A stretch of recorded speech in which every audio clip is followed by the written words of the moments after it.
नमस्कार, भाग्यशेष वार्ता डिजिटल मीडियामध्ये आपलं सहर्ष स्वागत करत आहे। आमचे नांदेड येथील प्रतिनिधी दीपक जोंधळे यांनी दिलेली माहिती अशी की नांदेड एज्युकेशन सोसायटीचे माजी अध्यक्ष डॉक्टर शंकर व्यंकटेश काब्दे यांच्या कृतज्ञता सोहळा उत्साहात संपन्न। नांदेड एज्युकेशन सोसायटीचे माजी अध्यक्ष डॉक्टर व्यंकटेश काब्दे यांच्या निवृत्तीनिमित्त आयोजित करण्यात आलेल्या कृतज्ञता सोहळा 1 मे 2026 रोजी सायन्स कॉलेजमधील पुराणमल लाहोटी सभागृह अत्यंत या ठिकाणी उत्साहात संपन्न झालेला। या कार्यक्रमाला प्रमुख अतिथी म्हणून खालील मान्यवर उपस्थित होते। माननीय CA डॉक्टर प्रवीण पाटील, अध्यक्ष नांदेड एज्युकेशन सोसायटी, माननीय ॲडव्होकेट प्रफुल्ल अग्रवाल, उपाध्यक्ष नांदेड एज्युकेशन सोसायटी, माननीय प्राध्यापक सौ श्यामल पत्की, सचिव नांदेड एज्युकेशन सोसायटी,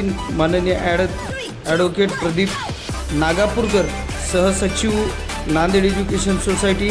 या प्रसंगी डॉक्टर लक्ष्मण शिंदे, प्राचार्य science college, doctor Shivshankar Manegaonkar, Shri Prashant Chaudhari आणि संस्थेचे सर्व कार्यकारी सदस्य उपस्थित होते। डॉक्टर काब्दे यांनी संस्थेसाठी दिलेल्या योगदानाबद्दल मान्यवरांनी त्यांचे आभार मानले व पुढील वाटचालीस शुभेच्छा दिलेल्या आहेत। आपण भाग्यशेष वार्ता डिजिटल मीडियाच्या माध्यमातून पाहू शकता। या ठिकाणी डॉक्टर काब्दे यांच्या सर्व टीमसह यथोचित मानसन्मान करण्यात येत आहे। ही संपूर्ण माहिती आमचे प्रतिनिधी दीपक जोंधळे यांनी दिलेली आहे।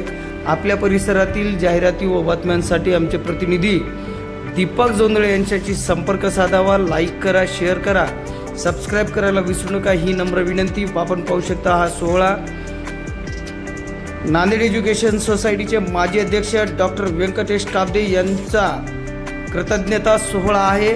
सन्मान चिन्ह वगैरे देऊन या ठिकाणी त्यांना सन्मानित करण्यात येत आहे।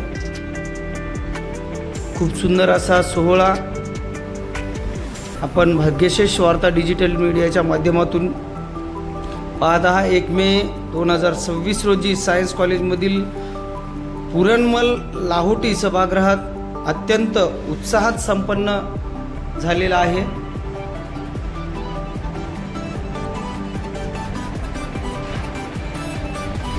भाग्यशेष वार्ता डिजिटल मीडियाच्या माध्यमातून सुद्धा सरांना खूप साऱ्या शुभेच्छा देतो। आपण जाणून घेऊया सरांकडून काही माहिती। पूज्य स्वामी रामानंद तीर्थ गोविंदभाई श्राफ यांनी ध्येयवादानं चालवलेल्या या संस्थेमध्ये गेल्या 24 वर्ष काम करण्याची, अध्यक्ष म्हणून काम करण्याची मला संधी मिळाली, हे माझं भाग्य समजतो। या संस्थेतला प्रत्येक माणूस हा जो आहे समाज प्रेमाबद्दल, देशप्रेमानं भारावलेला आहे, कारण यांच्यामध्ये हे स्वामी रामानंद तीर्थ गोविंदभाई श्राफ यांनी हे सगळं पेरलेलं आहे। माझी अशी खात्री आहे की आमच्या संस्थेतला प्रत्येक विद्यार्थी, काम करणारा प्रत्येक कार्यकर्ता, कर्मचारी सर्वजण या विचारांना भागलेले आहेत की आपला हा समाज, आपला देश हा पुढे गेला पाहिजे। आणि या दृष्टीनं या सगळ्या भावना ज्या आहे आजच्या कार्यक्रमामध्ये त्या जास्त प्रज्वलित झालेल्या आहेत। आजच्या महाराष्ट्र दिनी सर्वजणांनी मला असं वाटतं की मनोमन आपली अशी शपथ घेतलेली आहे की आम्ही समाजासाठी, आपल्या देशासाठी निश्चितपणानं काहीतरी केल्याशिवाय राहणार नाही। डॉक्टर काब्दे साहेबांनी मागचे 24 वर्ष गोविंदभाई श्राफच्या निधनानंतर ही धुरा वाहिलेली आहे।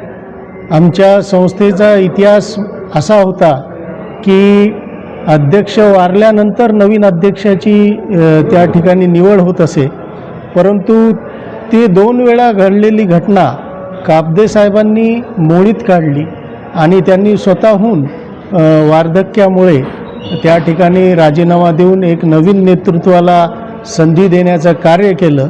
ते अचानक नाही घडलेलं, मागच्या 4-5 वर्षापासून सतत ते मला त्या दृष्टीने तयार करत होते, माझी मानसिकताही तयार करत होते आणि त्यांच्या पुरोगामी विचारांच्या ही जी संस्था आहे मुळातच पुरोगामी विचारांशी बांधील आहे आणि त्या विचारांशी बांधील असणारी अशी आमची सगळी पदाधिकारी मंडळी, उदाहरणार्थ माझ्यासोबत जे उपाध्यक्ष आहेत प्रफुल्ल अग्रवाल, हे समाजवादी नेते कैलासवासी राधाकिशनजी अग्रवाल यांचे चिरंजीव आहेत।